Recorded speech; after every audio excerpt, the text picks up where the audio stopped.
Esta tarde vamos a completar el tema de mediciones, que ya estuvimos hablando de muchos aspectos conceptuales relacionados al proceso de medir. Habíamos definido qué era medir. Medir es comparar. Para poder comparar una especie física, que nosotros entendemos como especie física, a una magnitud física, y una magnitud es todo aquello que es susceptible de ser medido. O sea que el concepto es un poco circular, ¿no?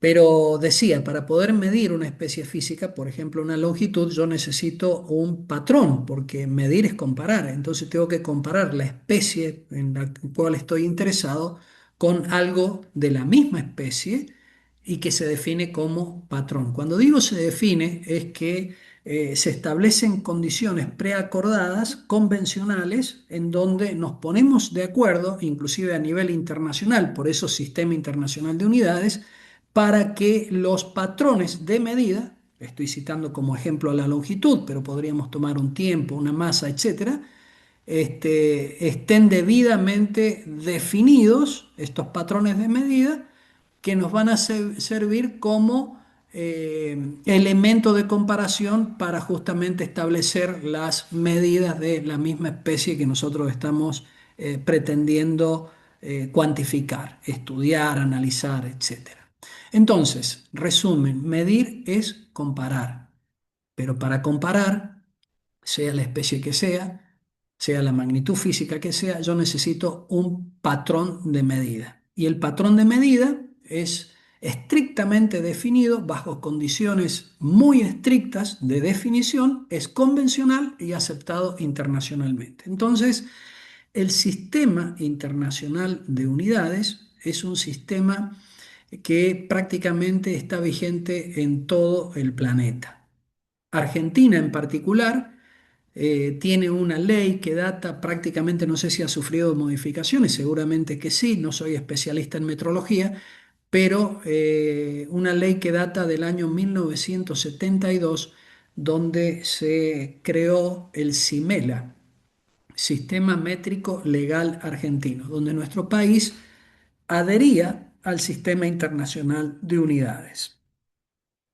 En este momento, Estados Unidos, Birmania y no recuerdo cuál es el otro país, creo que es en Asia. Son tres países nada más del mundo que tienen un sistema de unidades diferente al sistema internacional. El resto del mundo lentamente se ha ido acomodando al sistema internacional de unidades. Sin perjuicio de lo que estoy diciendo, ustedes como ingenieros también van a tener que familiarizarse con algunas unidades de uso no legal en Argentina. Por ejemplo, cuando se trabaja con cañería o con elementos de madera, se utilizan unidades que no son pertenecientes al sistema internacional. Por ejemplo, se utilizan para calibres de caños, o sea, medidas de caños, diámetros, la pulgada. Para elementos de unión roscados, tornillos, se utiliza también la pulgada y coexiste con el sistema métrico. En el caso, como le decía recién, de materiales como la madera, se utiliza mucho el pie cúbico, por ejemplo, o la longitud en pie. Son unidades que no pertenecen al Sistema Internacional de Unidades. También, por ejemplo, en el ámbito de la mecánica se utiliza mucho para la potencia el HP o el CB, ya está cayendo mucho en desuso. ¿Mm? Cuando la Profe, potencia, sí, le para escucho. presión puede ser también que se usa lo que usted hablaba, libra por pulgada cuadrada, que es Claro, uno que no claro. es muy habitual.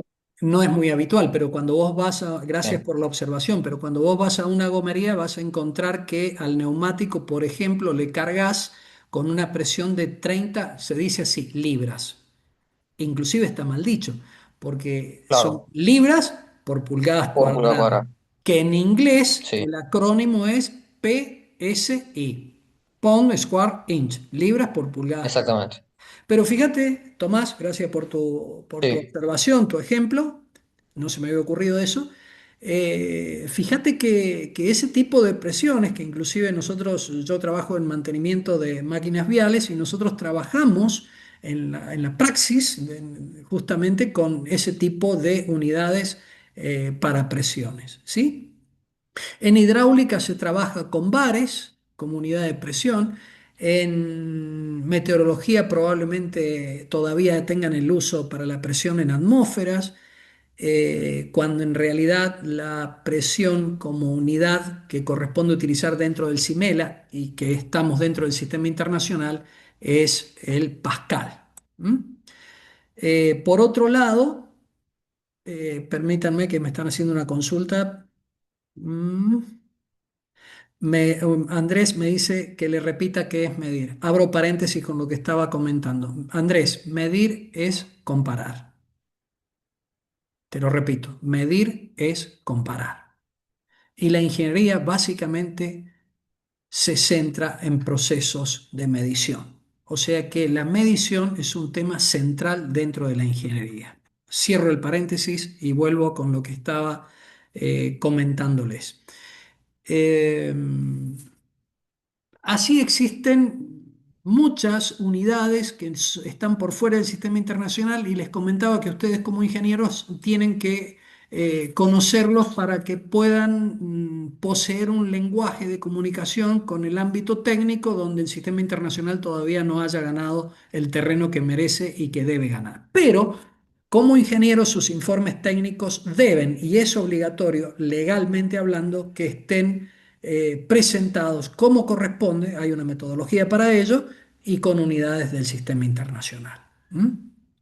Por ejemplo, yo no acepto informes técnicos que no se sujeten a esta disposición de usar el sistema técnico. Y es una medida también de implementar e imponer una herramienta que está disponible, que es de uso legal y que ya prácticamente todo el mundo la usa.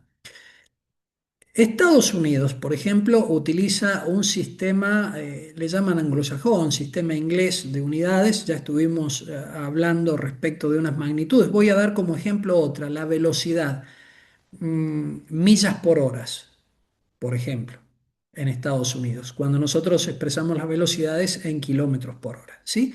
Como ingenieros, nosotros tenemos que ser estrictos, por favor, cuando expresamos las unidades de una especie física o de una magnitud física, en este caso, una magnitud cinemática como la velocidad. Es incorrecto que uno, y la verdad que hasta molesto, si vale el término, escuchar un informe meteorológico en donde la velocidad del viento, esta mañana justamente escuchaba un informe meteorológico donde la velocidad del viento en el sur decía que estaba ya cercana a los 70 kilómetros. Lógicamente, esa es una medida de longitud, no de velocidad. Entonces la pregunta que surge, para que ustedes me puedan entender de la importancia de expresar bien las unidades, es 70 kilómetros por hora, 70 kilómetros por minutos, 70 kilómetros por segundo, 70 kilómetros por microsegundo, 70 kilómetros por año. O sea, cuando yo voy a hablar de las unidades de una magnitud física, tengo que expresarla como corresponde. Y no puedo dar por sentado que todo el mundo que me está escuchando, mis interlocutores, entienden lo que quiero expresar. Pueden entenderlo, yo lo entendí, pero no corresponde expresarse de esa manera. Y nosotros como ingenieros tenemos que ser estrictos en ese sentido. Por eso en mis exámenes no solamente voy a evaluar el contenido conceptual, sino también la expresión del resultado en cuanto a orden de magnitud. Ya vamos a hablar un poquito más adelante esta tarde qué significa. Y también la expresión del resultado con una unidad coherente, una unidad que corresponde y que define y que claramente establece la magnitud física de la cual estamos hablando. Dicho esto, en la pantalla tienen ustedes el Sistema Internacional de Unidades, que básicamente está constituido por 7 magnitudes o unidades básicas o fundamentales. Serían como los 7 ladrillos básicos que construyen todas las paredes posibles de la física. Cuando digo paredes posibles de la física, me refiero a formulaciones físicas. Ustedes saben que las formulaciones de las leyes físicas y el manejo de la fenomenología física se expresa a través de leyes y el lenguaje de esas leyes es la matemática.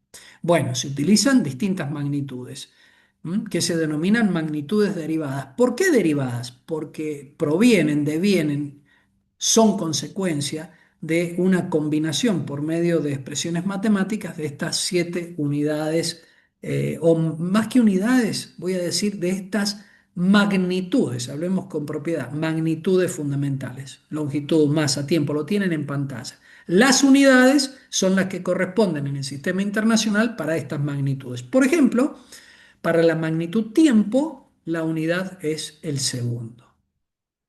Y la dimensión, fíjense la columna de la derecha, aparece L, M, T, etcétera. La dimensión es el símbolo con el cual hacemos referencia a la magnitud física. No es la unidad, es el símbolo con el cual hacemos referencia para poder especificar la magnitud física de la que estamos tratando. Ustedes me dirán, ¿y para qué sirve la dimensión? Las dimensiones sirven para poder manipular algebraicamente las expresiones matemáticas que definen un fenómeno físico y poder de esa manera, como la manipulación matemática y algebraica nos permite deducir si la expresión que nosotros tenemos entre manos o que estamos analizando es coherente o compatible con el fenómeno que estamos estudiando. Aclaro un poquito la idea. Podemos tener una fórmula muy compleja que modela un fenómeno físico, cuyo resultado final es un tiempo. Bueno, si nosotros manipulamos algebraicamente las dimensiones de cada una de las unidades que forman parte de esa fórmula, de las unidades básicas, de las magnitudes básicas que forman parte de esa fórmula, cuando operamos algebraicamente, luego de todo ese proceso algebraico, tenemos que obtener como resultado final una dimensión T mayúscula. ¿Qué significa dimensión T mayúscula en el ejemplo que estoy citando? Que efectivamente esa fórmula responda como resultado final a entregarme un tiempo, cuya unidad es el segundo. ¿Mm? Ustedes lo han conocido esto en el ingreso inclusive, o si han cursado ya Física 1, lo han conocido esto como análisis de unidades. ¿Mm? Porque generalmente trabajamos con las unidades, pero lo que es correcto es trabajar algebraicamente con las dimensiones. El segundo cuadro, les comento, estos cuadros están basados en el contenido del libro de la bibliografía propuesta por la cátedra que es el Serway. Fíjense que el segundo cuadro muestra ciertas cantidades como área, volumen, rapidez, o sea, en este caso hablamos de velocidad, variable cinemática, aceleración. Y noten cómo estas magnitudes que se están analizando a modo de ejemplo están escritas en términos, fíjense esto, no de las unidades, vean el cursor, en términos no de las unidades, sino en términos de las dimensiones físicas. ¿Mm?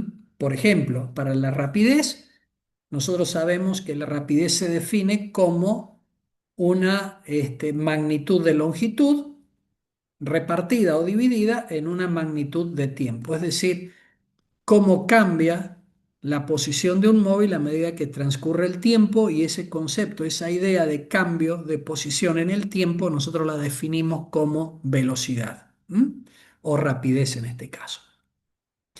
Sin entrar en más detalles al respecto, porque creo que entienden perfectamente lo que estoy expresando. Eh, Fíjense que aquí les escribí el análisis dimensional, o en el análisis dimensional las dimensiones son tratadas como cantidades algebraicas. Ya expliqué a qué se refiere esa idea. Les coloqué este gráfico donde muestra claramente en verde cuáles son los países que ya están adheridos al sistema internacional, y en rojo, fíjense que Estados Unidos no está adherido al sistema internacional. Y creo que aquí en Asia, creo que esto es,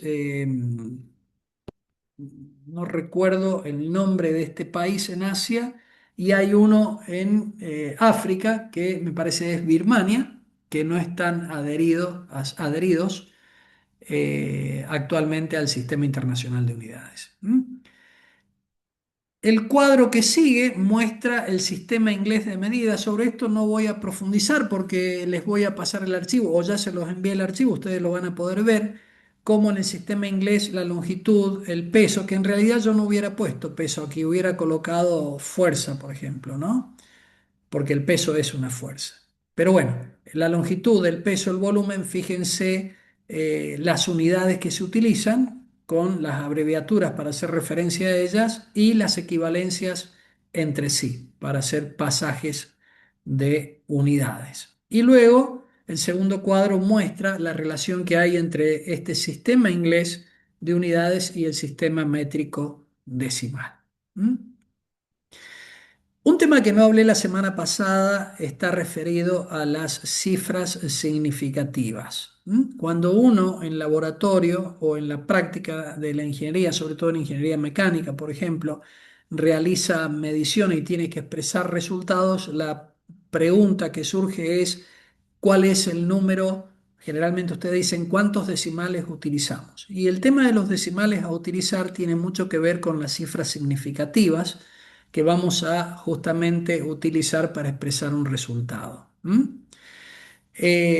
Fíjense aquí que dice el número de cifras significativas en una medición sirve para expresar algo acerca de la incertidumbre. ¿Mm? Porque cuando yo utilizo pocas cifras significativas y es porque no tengo posibilidad de expresar con certeza mayor cantidad de dígitos. ¿Mm? Es utilizar más dígitos de los que corresponden a las cifras significativas, desde el punto de vista del análisis matemático o el cálculo numérico es factible, pero desde el punto de vista de la factibilidad física o de la realidad física, esto puede ser un sinsentido. ¿Mm? Entonces, aquí podemos ver en el cuerpo de esta pequeña explicación que les dejo, un ejemplo de cómo se expresa el resultado correcto de una medición.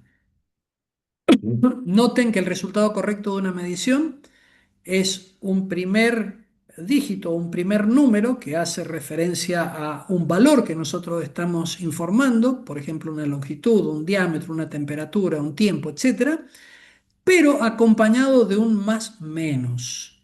Un más menos, un segundo número que nosotros le llamamos incertidumbre. Algunos libros le llaman error. Les he dicho claramente que a mí no me gusta llamarle error, sino incertidumbre, creo que es más apropiado. ¿Mm? Entonces, la pregunta es, ¿cuál es el número de cifras significativas en este caso? Usted lo único que tiene que hacer es contar el número de dígitos, en este caso 1, 2, para el valor, que en este caso del ejemplo sería el valor medio o promedio, si hemos hecho muchas mediciones. Y también dos cifras significativas, como les estoy señalando con el cursor, para la incertidumbre. Ahora, atentos. Si aparece un número, por ejemplo, 328,132, ¿cuál es el número de cifras significativas? Lo primero que tenemos que hacer es expresar el número en notación científica. Expresado el número en notación científica, se cuenta el número de dígitos o cifras que constituyen el primer factor de esa expresión en potencia de 10. Allí están las cifras significativas. ¿Mm? Siguiendo con este ejemplo, fíjense que el autor aquí del libro propone calcular el área de un círculo, pi por radio al cuadrado, donde menciona que el radio son 6 centímetros. Fíjense que el radio tiene dos cifras significativas, pero cuando hacemos el cálculo numérico frío de esta expresión, obtenemos como resultado 113.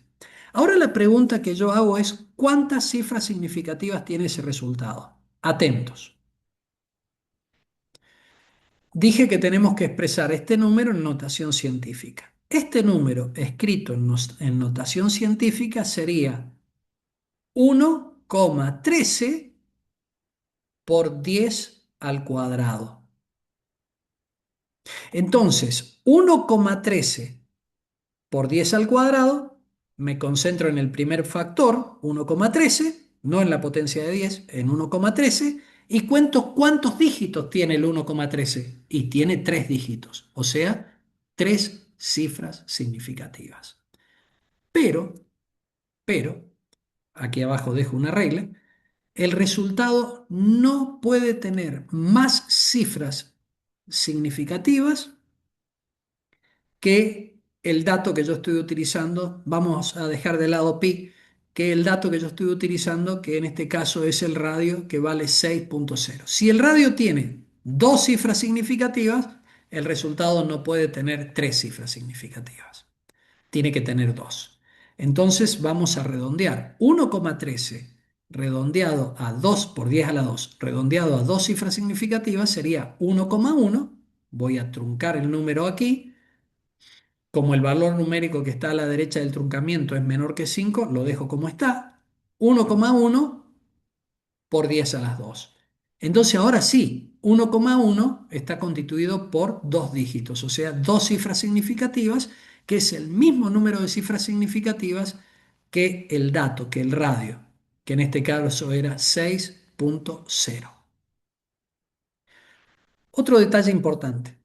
Desde el punto de vista matemático, 6 y 6,0 o 6,0 es exactamente lo mismo, pero desde el punto de vista físico, no. Desde el punto de vista físico, 6,0, este cero lo tengo que escribir porque estoy indicando a quien lee mi informe que mi instrumento de medición tiene la posibilidad de leer hasta la primera cifra decimal. ¿Mm? Em, Acá me hace una pregunta Jazmín. Me dice, si el resultado en lugar de ser 113 fuera, por ejemplo, 115.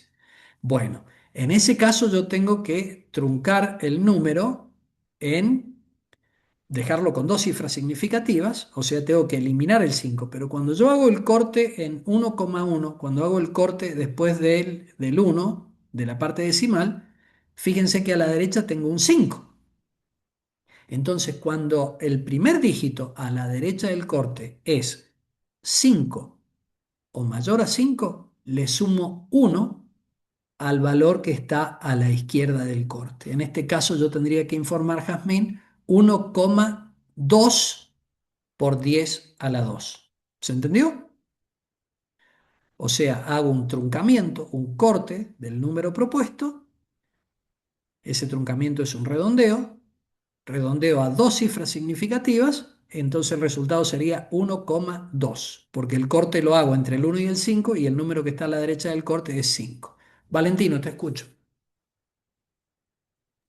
Profe, entonces usted lo que está diciendo es que si nosotros tenemos de 5 para adelante, se suma uno más a la cifra significativa, porque algunos profesores o en algunas bibliografías hacen lo contrario. Si es 5 o menor, se trunca para abajo y cuando ya pasa a ser 6 se trunca para arriba. Eso es, depende cómo lo tomen o...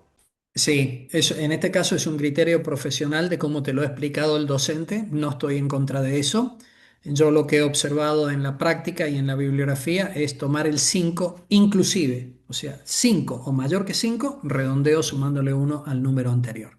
Pero también debo reconocer que he encontrado colegas que si es 5 lo dejan como están al número, no le afecta. Permítanme que me estoy quedando sin energía, voy a conectar el cargador.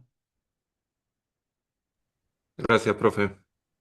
No, por nada. Si hay otra pregunta, acá me dice Sí, Jazmín, A de 10 porque a mí me hacían ver si era par o no y en base a eso redondeaba, mejor si es para arriba. No, no, no, Jazmín, utiliza el criterio que acabo de explicar, por favor. Había otro compañero que ya, quería hacer profe, una pregunta. sí, como usted explicó, que si ya, por ejemplo, menor a 5, o sea, 4 3 2 1 se redondea para abajo Claro, el claro. resultado. Bien. Hagamos algo, tengo conmigo la tableta gráfica, si quieren la conecto y doy un ejemplo. Si no les quedó claro, si hay algún compañero que no le ha quedado claro el tema, doy un ejemplo, si no sigo avanzando. Díganme ustedes deciden. Está claro, profe, pero si usted quiere, no tengo ningún problema. puede explicar también. En el Ejemplo. chat me están diciendo que está claro, así que avanzamos. Bien, Sí, sí, quedó claro, profe. perfecto. Creo oportuno leer el recuadro este que está señalado por el cursor. Fíjense, cuando se multiplican muchas cantidades, es el caso del ejemplo, el número de cifras significativa en el resultado es el mismo que el número de cifras significativas en la cantidad que tiene el número más pequeño de cifras significativas.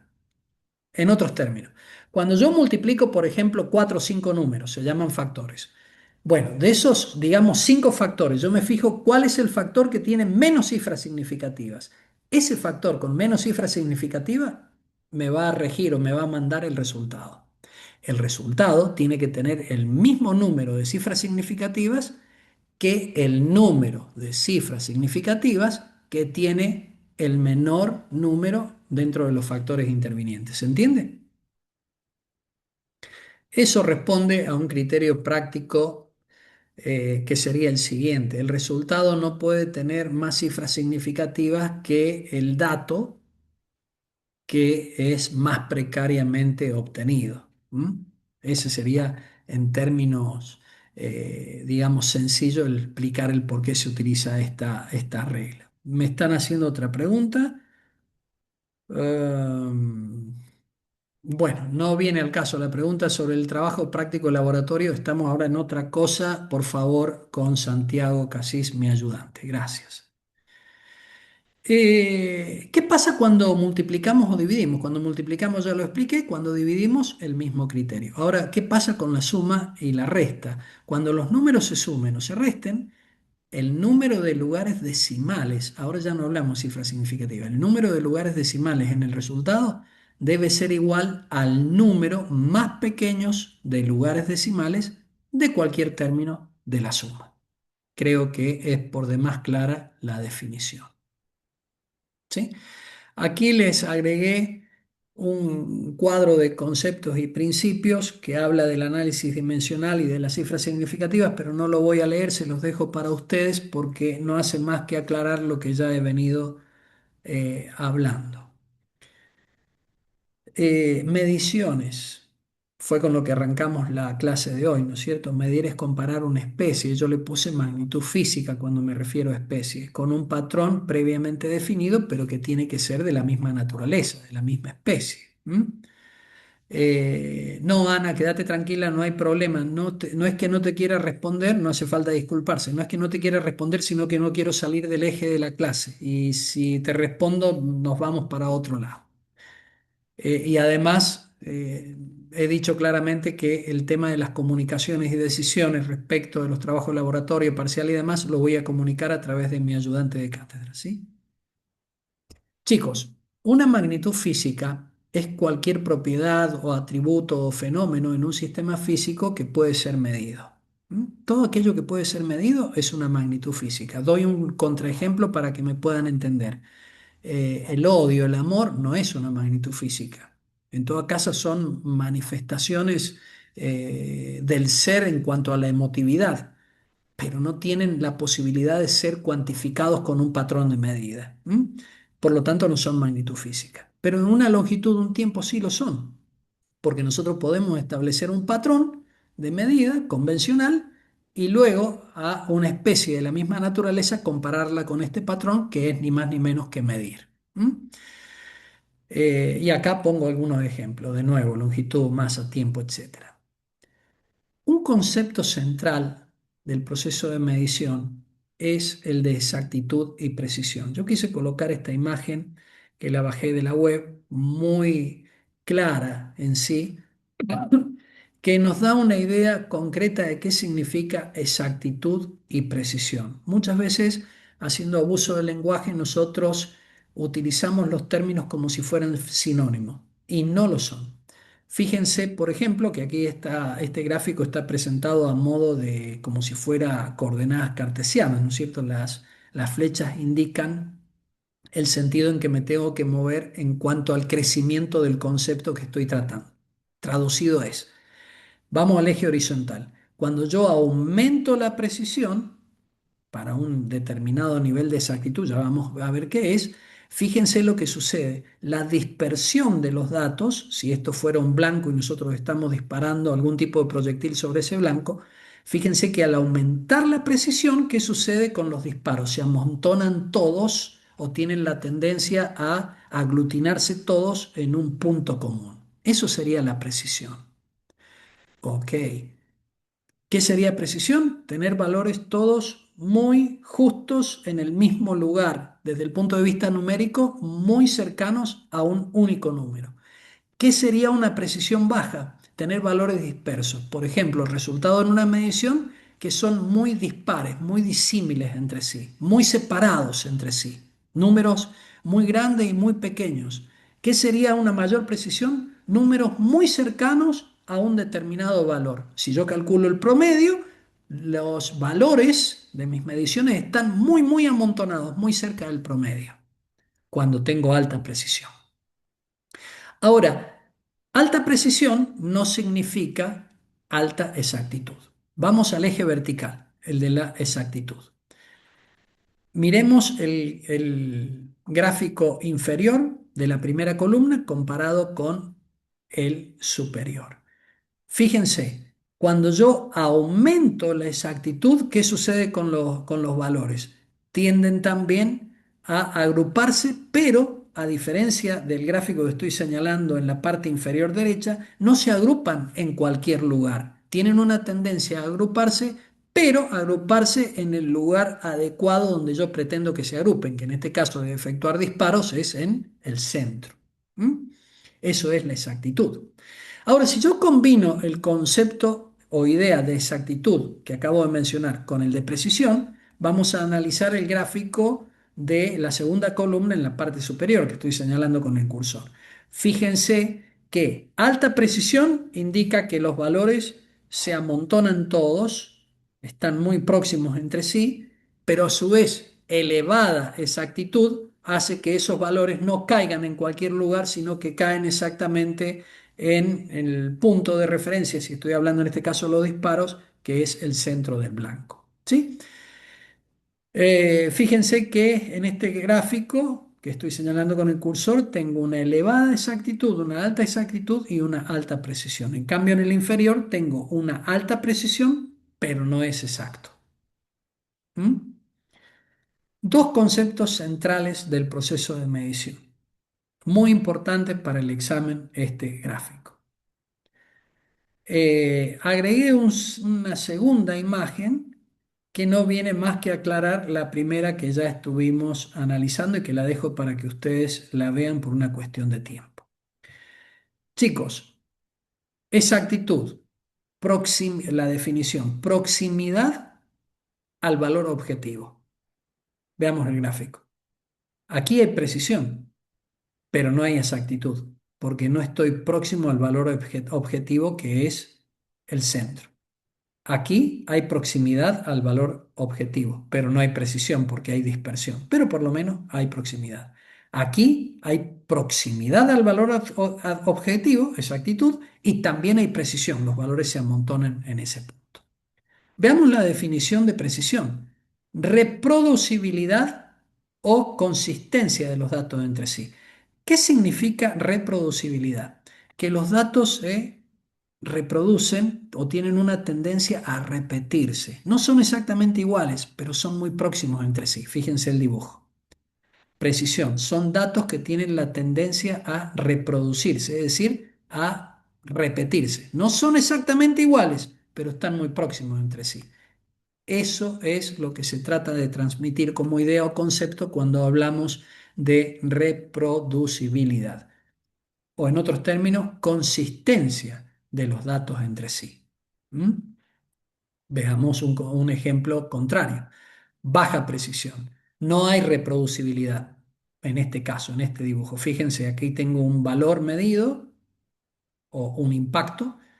De repente tengo otro impacto alejado de este, un tercer impacto también alejado, otro que cae fuera, o sea, no hay reproducibilidad, no hay posibilidad de que se repita el fenómeno, sino que hay mucha aleatoriedad en el resultado, o sea, hay baja precisión. Bueno, tenemos la definición de exactitud y precisión. Este documento lo van a tener para poder leerlo. Voy ahora a la incertidumbre. Yo les comentaba en la clase anterior que la incertidumbre es un número que acompaña al valor que yo quiero informar, que es el promedio o valor medio o media, y la incertidumbre nos da una idea clara de la calidad del proceso de medición. Si yo tengo, por ejemplo, dos grupos que me informan respecto de una medición en común que han realizado, pero diferenciadas entre sí en cuanto a trabajo, aquel grupo que me entregue como resultado la menor incertidumbre, considerando, ¿no es cierto?, que está realizado dentro de los parámetros o protocolos establecidos para que se cumpla la posibilidad de comparación, digo, aquel grupo que me entregue el resultado con menor incertidumbre será el que ha realizado en cuanto a la calidad de medición un proceso más aceptable. ¿Mm? La incertidumbre habla de la calidad del proceso de medición. Pero yo agregaría algo que no está en esta nota. Eh, en general, conviene siempre mirar, si vale el término, o analizar el orden de magnitud, para que ustedes me entiendan, el tamaño de la incertidumbre respecto del valor medio o promedio. Cuando la incertidumbre es de un orden de magnitud similar al del valor medio o promedio que nosotros estamos informando o calculando, y el proceso de medición no es adecuado.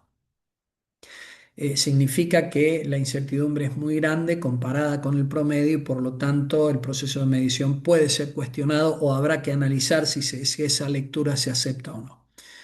Si la incertidumbre es pequeña, la calidad del proceso de medición es alta, pero pequeña con respecto a qué? Con respecto, lógicamente, como estoy diciendo, comparada con el valor medio. ¿Mm?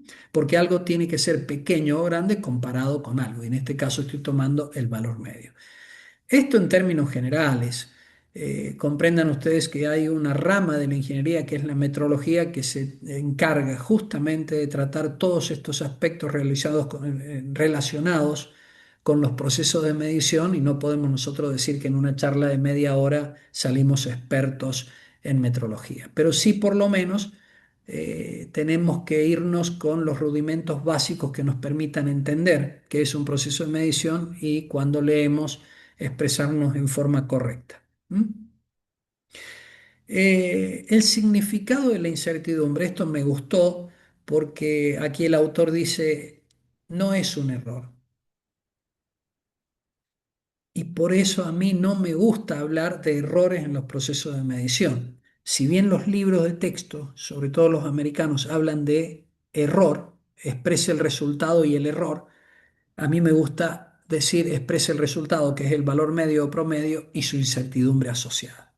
¿Por qué? Miren esto, el significado. No es un error, intrínsecamente hablando, sino una evaluación del conocimiento insuficiente sobre el valor real. Más que insuficiente, yo diría sobre la imposibilidad absoluta de conocer el valor real de una medición. Porque, miren, si hubiera un procedimiento que a mí me diera la posibilidad de conocer en forma contundente, sin lugar a duda, en forma absoluta, el resultado de una medición, pues utilicemos ese método y listo, ¿para qué hablar de todo lo que estamos hablando? No existe. ¿Mm? Siempre en todo proceso de medición, que es una comparación, existirá una incertidumbre asociada. No un error asociado, una incertidumbre asociada.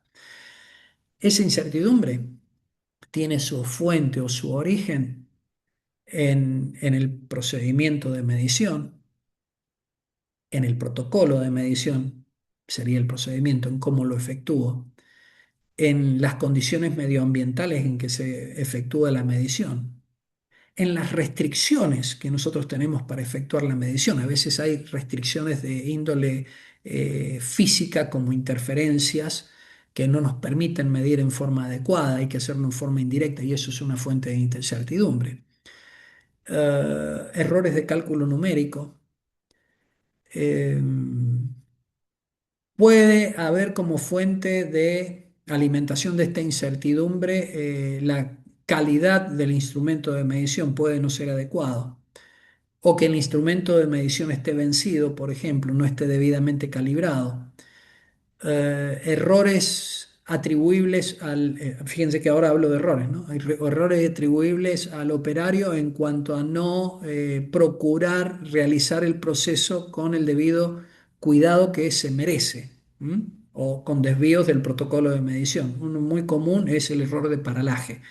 Es decir, cuando yo hago una observación de una medición analógica, ¿qué significa una medición analógica? Yo tengo una aguja, un fiel que me está indicando en un cuadrante que tiene grabados ciertos valores numéricos, ese fiel, esa aguja me está indicando un número. Pero cuando yo lo miro de costado, ¿no es cierto? Y no estoy exactamente perpendicular a la aguja y al plano que contiene el cuadrante con los valores numéricos, cuando no estoy perpendicular, cometo lo que se llama un error de paralaje. Estoy leyendo en más o en menos. ¿M? Pero ese error de paralaje, en ese caso sí podemos hablar de un error atribuible al operario porque no presta la debida atención en el proceso de medición. Expresión, la forma en que se expresa en forma correcta el resultado de una medición. Esto es pregunta de examen. Siempre usted va a informar el valor medio o promedio, si es que ha realizado muchas mediciones, digamos 10 mediciones, usted va a informar el promedio, más menos, como venimos diciendo, la incertidumbre asociada, que habla de la calidad del proceso de medición, y sí o sí la unidad que hace referencia al sistema de unidades que estamos utilizando y hace a la definición de la especie física que estamos tratando. Respecto de cómo se obtiene esta incertidumbre y este promedio es lo que han estado tratando ustedes en el trabajo práctico de laboratorio, donde se realiza un proceso estadístico del tratamiento de las mediciones efectuadas. En cuanto a fuentes, no voy a hablar más porque lo acabo de mencionar. ¿Mm? El cálculo también lo han hecho en el trabajo práctico de laboratorio. Inclusive hay un video mío donde explico en detalle cómo se calcula el resultado que perseguimos, que es el resultado de una medición a través de operar con varias mediciones. Y aparece ahora un concepto que sí quiero esta noche dejarlo bien en claro, que es la apreciación de un instrumento de medición. Pero en pocas palabras, la apreciación es la menor cantidad que ese instrumento puede medir, es la menor cantidad que ese instrumento puede apreciar. Como ejemplo típico, para que lo puedan grabar en sus mentes, si ustedes tienen una regla de esas acrílicas sencillas que se compran en una librería, la menor cantidad que puede medir es 1 milímetro. Entonces, la apreciación en ese caso es 1 milímetro, la menor cantidad que pueden medir.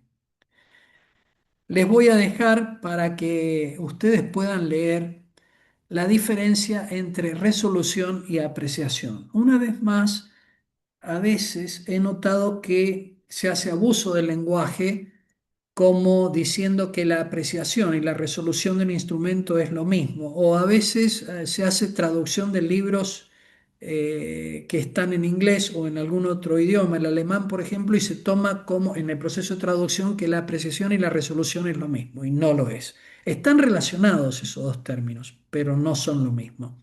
Por eso decidí definirles aquí la diferencia entre apreciación, que lo acabo de definir para el caso de mediciones analógicas, y la resolución es la sensibilidad que tiene un instrumento para poder captar lo que estoy tratando de medir, fundamentalmente cuando utilizamos mediciones de tipo digitales, mediciones electrónicas y demás. Están relacionados, pero no son lo mismo. Había una mano levantada, escucho.